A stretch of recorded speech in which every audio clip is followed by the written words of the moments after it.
చీమల కారణంగా ఓ మహిళ ఆత్మహత్య చేసుకుంది. అవును, మీరు విన్నది నిజమే. ఈ వార్త అందరినీ కలచివేసింది. తనను ప్రాణంగా ప్రేమించే భర్త, తాను ఎంతో ప్రేమించే బిడ్డ కోసమైనా ఆమె బ్రతకాల్సి ఉంది. కానీ కేవలం చీమలకు భయపడి చనిపోయింది. ఈ చీమలకు భయపడ్డాన్ని మిర్మికోఫోబియా అంటారు. ఇది ఓ రోగం కాదు, జబ్బు అంతకన్నా కాదు, లేనిది ఉన్నట్లు ఊహించుకునే చిన్నపాటి రుగ్మత. మంచిర్యాలకు చెందిన చందన్ శ్రీకాంత్ మనీషకు 3 ఏళ్ల క్రితం పెళ్ళయింది. మనీష వయసు కేవలం 25 మాత్రమే. శ్రీకాంత్ మనీష దంపతులకు ఓ పాప కూడా ఉంది. అయితే ఈ మనీషకు చిన్నప్పటి నుంచి చీమలంటే చాలా భయం. చీమలు తనను కరుస్తాయని, ఏనుగుల్లా తనపై దాడి చేస్తాయని ఒక్కసారిగా భయపడేది. అందుకే నిత్యం ఇంటిని శుభ్రంగా ఉంచుకునేది. ఎక్కడైనా సరే చిన్న చీమ చూసినా సరే వణికిపోయేది. మంచిర్యాలలో ఆమెకు చిన్నప్పటి నుంచి కూడా చికిత్స అందించారు. కానీ పూర్తిగా నాణ్యమైన వైద్యం అంది ఉండకపోవచ్చు. మనీష వయసు పెరిగే కొద్దీ ఆమెలోని భయం తీవ్రత కూడా పెరుగుతూ వచ్చింది. అంటే మిర్మికోఫోబియా పెరిగింది. చీమ కనిపిస్తే చాలు ఆమెకు వణుకొచ్చేసేది. తీవ్ర ఆందోళనకు గురయ్యేది. ఏదో జరిగిపోతుందని భయపడేది. దాదాపుగా ఇంట్లో ఎక్కడా కూడా చీమలు లేకుండానే చేసేది. కానీ ఎక్కడో ఓ చోట నుంచి చీమలు వస్తూనే ఉంటాయి. ఒకవేళ ఆమె బయటికి వెళ్ళినప్పుడు చీమ కనిపించినా కూడా తనకు ఏదో అవుతుందని ఓ మానసిక ఆందోళనకు గురైంది. సంగారెడ్డి జిల్లా అమీన్పూర్లోని నవ్య హౌస్లో ఉంటున్న మనీష నవంబర్ 4, 2025న ఇల్లు శుభ్రం చేయాలనుకుంది. ఎందుకంటే ఇంట్లో చీమలున్నాయని. అందుకోసం ఒక్క చీమ కూడా లేకుండా శుభ్రం చేయాలనుకుంది మనీష. కేవలం ఈ చీమల కోసం, ఇంటిని శుభ్రం చేయటం కోసం తన దగ్గరి బంధువు ఇంట్లో కూతురిని దించొచ్చింది. పాపను జాగ్రత్తగా చూసుకోమని చెప్పింది. ఇంటికి వచ్చిన తర్వాత తన భర్తకు మెసేజ్ పెట్టింది. సాయంత్రం వచ్చేటప్పుడు పాపకు స్నాక్స్ తీసుకురావాలని కోరింది. కానీ తన భర్త ఇంటికి వచ్చేసరికి ఇంట్లో ఆత్మహత్య చేసుకుని ఉంది మనీష. భర్తకి ఓ లెటర్ కూడా రాసింది. హాయ్ శ్రీ, నేను ఈ చీమలతో బ్రతకలేకపోతున్నాను, పాప జాగ్రత్త. పాప కోసం మొక్కిన మొక్కులు ముడుపులు చెల్లించాలని భర్తను కోరింది. భార్య మృతదేహాన్ని చూసి భర్త శ్రీకాంత్ కన్నీటి పర్యంతమయ్యాడు. విచారణ చేసిన పోలీసులు చీమల ఫోబియాతో ఆత్మహత్య చేసుకుని ఉంటుందని నిర్ధారించారు. అసలు ఈ చీమల ఫోబియా చిన్నప్పటి నుంచి ఓ మానసిక రుగ్మత. లేనిది ఉన్నట్లుగా ఊహించుకోవటమే ఈ రుగ్మత యొక్క ముఖ్య లక్షణం. ఆ తర్వాత ఇది తీవ్ర భయానికి దారితీస్తుంది. చీమలు మన కోసమే వచ్చేస్తున్నాయి, ఇంట్లో అంతా తిరుగుతున్నాయి, చంపేస్తాయి, దాడి చేస్తాయి, తనను చుట్టుముట్టేస్తాయని మానసిక ప్రశాంతత లేకుండా వణికిపోతూ ఉంటారు. అలాగే వీరిలో చీమలు దాడి చేస్తే మనం చచ్చిపోతాం, అవి మనల్ని కరిచి చంపేస్తాయి, ఆ నొప్పిని అస్సలు భరించలేం, అసలు వాటిని ఎదిరించలేమనుకుంటారు.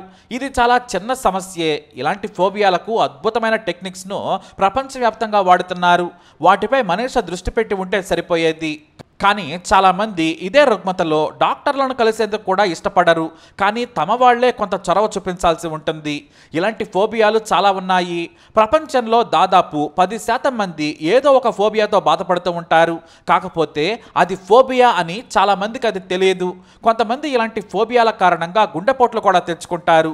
శ్వాస సమస్యలు వస్తాయి, ప్రమాదాలకు గురవుతారు, ఏకాంతంగా ఉండేందుకు ఇష్టపడతారు, ఆరోగ్యంపై దృష్టి పెట్టరు. కానీ అత్యంత తీవ్రమైన లక్షణాలు తక్కువ మందిలోనే ఉంటాయి. మనీష లాంటి లక్షణాలే ఉంటాయి. అయినా వాటికి చాలా ట్రీట్మెంట్ పద్ధతులు ఉన్నాయి. నిజమైన చీమలతో బ్రెయిన్ ట్రీట్ చేస్తారు. అలా చేస్తే బిహేవియరల్ థెరపీ చేస్తారు. మొదట బొమ్మలతో, ఆ తర్వాత నిజమైన చీమలతో ట్రీట్మెంట్ చేస్తారు. ఆ తర్వాత నిత్యం చీమల గురించి మాట్లాడటం, చీమల బొమ్మలను చూపించటం, వీడియోలు చూపించటం, దూరం నుంచి చీమలను చూపించి ఫియర్ రెస్పాన్స్ తగ్గిస్తారు. చీమలు కనిపించినప్పుడు బ్రీతింగ్ ఎక్సర్సైజులు అలాగే మెడిటేషన్ లాంటివి చేసి వారి భయాన్ని తగ్గించుకుంటూ ఉంటారు. అనవసరమైన భయాలు కల్పించే వార్తలు చూడటం, చర్చించటం, చదవడం లాంటివి తగ్గిస్తే కేవలం ఏడాది లోపలే ఈ ఫోబియా నుంచి పూర్తిగా కోలుకోవచ్చని నిపుణులు చెబుతూ ఉన్నారు. ఏదేమైనా ఇలాంటి ఫోబియాలు ఉన్నాయని గుర్తించగానే డాక్టర్ దగ్గరకు వెళ్ళాలి. వాళ్లే ట్రీట్మెంట్ చేస్తారు. మనీష ఈ చిన్న పని చేసి ఉంటే సరిపోయేది. కానీ పాపం తట్టుకోలేకపోయింది. తన చిన్నారికి తల్లిని దూరం చేసి వెళ్ళిపోయింది. ఇలాంటి ఫోబియాలన్నీ కూడా చికిత్సలతో తగ్గేవే. మరి ఇంకా ఇలాంటి ఫోబియాలు ఏమేమున్నాయో చూద్దాం. అరాక్నోఫోబియా అంటే సాలిడ్లంటే భయం. ఎంటమోఫోబియా ఏ పురుగైనా చూస్తే వారికి భయం కలుగుతుంది. ఒఫిడియోఫోబియా పాములంటే వీరికి చచ్చేంత భయం. సినోఫోబియా కుక్కలంటే భయం. ఆర్నిథోఫోబియా పక్షులంటే భయం. బ్యాట్రాకోఫోబియా కప్పలంటే భయం. ఇక్తియోఫోబియా వీరికి చేపలను చూసిన భయమే. అలాగే మరికొంతమందికి ప్రకృతి అలాగే వాతావరణ సంబంధిత ఫోబియాలు కూడా ఉంటాయి. ఆస్ట్రాఫోబియా ఉరుములు మెరుపులు అంటే భయం. ఆక్రోఫోబియా ఇది చాలా మందిలో ఉంటుంది. వీరు కాస్త పైకెళితే కిందికి చూస్తే భయపడుతూ ఉంటారు, అంటే ఎత్తులంటే భయం. హైడ్రోఫోబియా వీరికి నీరంటే భయం. నెక్టర్ఫోబియా వీరికి చీకటంటే భయం. అనిమోఫోబియా గాలి ఈదురుగాలులో వస్తే వీరు భయపడుతూ ఉంటారు. ఫైరోఫోబియా అంటే వీరికి అగ్ని చూస్తే భయం వేస్తోంది.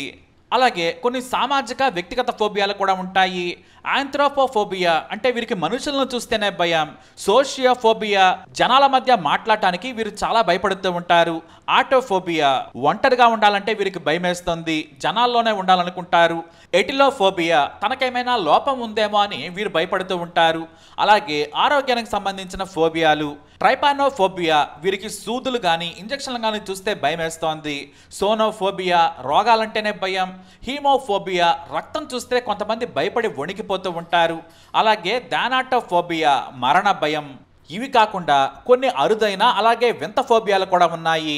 నోమోఫోబియా మొబైల్ లేకపోతే వీళ్ళు అస్సలు ఉండలేరు, అసలు భయపడిపోతూ ఉంటారు. కొంతమంది పవిత్ర వ్యక్తులను చూస్తే వీరికి భయం కలుగుతూ ఉంటుంది, అంటే సన్యాసులను చూసినా లేదంటే ఇంకేదైనా గొప్ప వ్యక్తులను చూసినా కూడా వీరు భయపడుతూ ఉంటారు. ఇవే కాదు ఇంకా చాలా మందికి చాలా భయాలు ఉంటాయి. కొంతమందికి స్నానం చేయడం అంటే భయం, దాన్ని అబిలిటోఫోబియా అంటారు. కొంతమందికి రంగులు చూస్తే భయం. ఇలా కొన్ని విచిత్ర ఫోబియాలు కూడా ఉన్నాయి. దేన్నైనా సరే కూడా మీరు తక్కువ అంచనా వేయొద్దు, ఎందుకంటే ఇక్కడ చీమ అంటేనే చాలా చిన్నది.